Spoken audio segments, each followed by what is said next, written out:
Okay, before you see the build, I just wanted to warn you that it's not as bad as it looks, okay? You ready?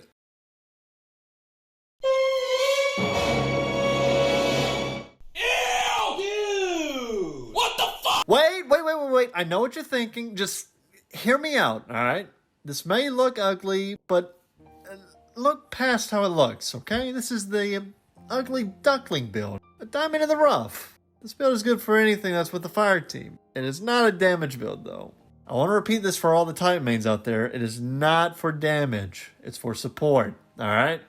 You're able to deal with any champion, any and all adds, and will be constantly giving out heavy ammo for your teammates and at least 1 million orbs. If not 1 million orbs, let me know in the comments the most you got and rate how trash this build is. Alright, now that we got that out of the way, let's go over the subclass. Strand, of course, and we want to be using the Gambler's Dodge. This is the reason we're using the dance machines, so we can keep getting our melee back. As long as you're near enemies, you'll get to keep dodging for a short time, which means you can keep throwing out your melee. As of which, the Hunter's melee has a nice little trick to it. See, any enemy it hits will sever them, meaning you reduce the damage they do, and if defeated, they'll drop a tangle. If you don't see the importance of this yet, let me circle back to it. For now, let's look at the staple of the entire build, your grenade. You'll want to use the Shackle Grenade because of how it suspends any and all enemies, except for bosses. With this build, you're going to be getting your grenade back immediately as soon as you need it. Suspending effects also stun unstoppable champions and are just as good at dealing with barrier champions.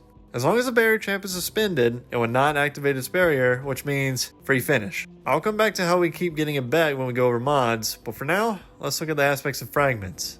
Widow's Silk gives us an additional grenade, while Ensnaring Slam gives us an extra way to suspend targets if we get caught in a bind. For Fragments, we want Thread of Mind, so we get class ability energy from defeating suspended targets, Thread of Continuity, so our strand effects last longer, Thread of Generation, so that any damage we do will give us more grenade energy, and finally, the Thread of Propagation, so that our melee final blows grant strand weapons with Unraveling Rounds. The Unraveling Rounds will give us a way to deal with the barrier champions if we need to pierce their shield. So basically, 2 champion types are taken care of just by using a strand subclass. Barriers and Unstoppables are easily taken care of, and the only one left is the Overload, but that's taken care of with our exotic weapon. Speaking of weapons, let's go over them now. You may or may not have one of these depending if you've done the raid and got lucky enough to roll with what I have on it. You can swap this out for any other kinetic that has Demolitionist on it, but you'll be missing out on the benefits this specific gun gives. First off, it's a strand weapon. This gives us tons of benefits because we're going to be making tons of tangles to throw and shoot at. Not only that, but it has Demolitionist, which gives you grenade energy defending targets. After getting a powered melee kill, we also get Unraveling Rounds, which do a little more damage and will create unraveled projectiles that also attack the enemy you're dealing damage to. This synergizes with your mods and artifact choices, but let me go over the other 2 weapons you want to use for the build first. The next gun, and my favorite weapon exotic to use because I'm a toxic bow main, the La Monarque. This bow has the intrinsic perk for dealing with overload champions, and it could be said it's one of the most effective. No wait, actually, I'm claiming it now. It is. Just deal with it. It is, you know? It poisons, it stops them, it's the best. I love democracy. This will be your main go-to weapon, regardless of what kinetic and power weapon you have, just because of the poison it dishes out after you fully draw your shot. Kills with it also will have a higher chance to drop heavy ammo breaks for yourself and teammates because of this little perk here. Heavy Ammo Finder is the equivalent to the heavy ammo consumable back in Destiny 1. How so? Well, if you read the fine print, primary ammo, especially exotic, final blows, help you find more ammo quickly. To add to that, we have the scout perk to go with it. When you create heavy ammo, it also creates it for your crying teammates about not having any for the boss fight. A win-win. Now, the other perk I have here is the Harmonic Siphon. If you're not using a strand weapon, you can substitute this for another scout mod. The problem with that is you'll be making less orbs, which means less grenade energy and less super energy for your teammates. And the last gun you want is a machine gun. Preferably a void one or one that has adaptive munitions on it. Either one will work. This is because of the perk we have on our class item, Reaper. After every dodge, getting a weapon kill creates an orb of power. This stacks to where you dodge, get a kill, spawn an orb, dodge, kill, orb. You can do this 2 to 3 times, but the main thing is you're getting your melee back while dodging, so you want to combo both in. I would first melee so you get Unraveling Rounds, and then use your weapons to spawn orbs.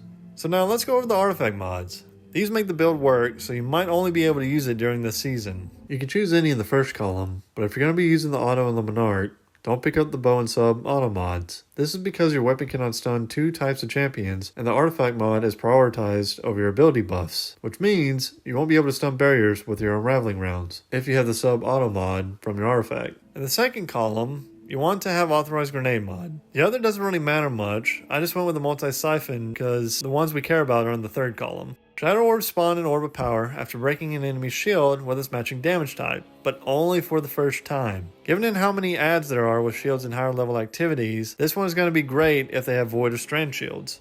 The next one is Untangler. Destroying a tangle with the Strand weapon suspends targets that are hit by its explosion. This means it adds another option to suspend enemies while you're fighting.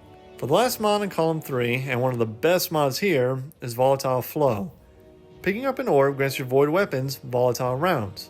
Volatile rounds also pierce barrier champions, which means you now have 3 options to deal with them. Pierce with your auto, suspend with your grenade, or pierce with your volatile rounds. With how many orbs you're making, you'll always have volatile rounds for your bow and MG. Now in the fourth column, this is where the magic happens. Bricks from Beyond gives your allies even more heavy ammo when you're taking out enemies with your void weapons. By the time you're done with the fight, there should at least be 20 spare heavy ammo bricks just laying around, or you're doing something wrong.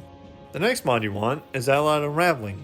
Rapid final blows with strand weapons grant you unraveling rounds, with larger duration when near allies. So now you have 2 ways to get unraveling rounds, your melee and rapid kills with your strand weapons.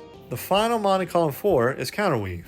When a champion is stunned or defeated, you gain energy for your least charged strand ability. This goes hand in hand with the other perks to this build, as you'll always have an ability you can use at any time you need it. The final mod is optional. I chose Threaded Blast just because it gives a bigger explosion when I shoot a tangle with a strand weapon. But Prismatic Transfer is also a good choice because when you activate your super, it gives your friends with different subclasses a bonus to weapon damage. Each mod except for the ones in the first column all directly help toward this build. Now, let's go over the stats and armor mods we have left remaining, and then you can go try it out for yourself. As for stats, mine are awful.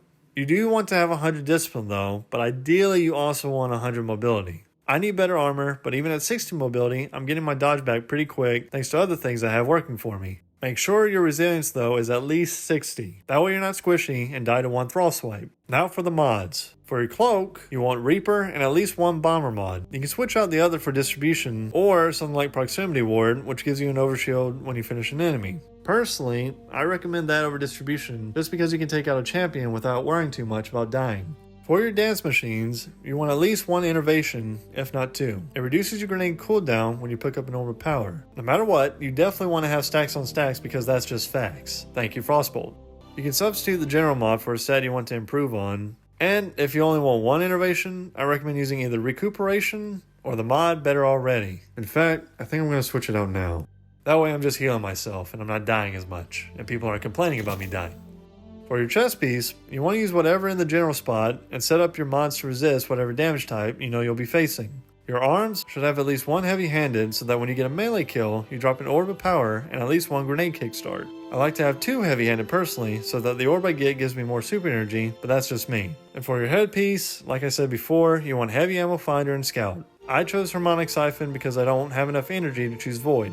But if you're using the weapons in this build and can use Void Siphon, use that instead. And that's it. This build was made for GMs in mind, but will be great for any activity you choose to do. Just remember, you're not going to be doing much damage to a boss because you're a support, but you're the ultimate support. Liar! Thanks for watching, and I hope this build helps you. Let me know in the comments what you think. Have an awesome day. This is the Cap saying, I'll see you next time.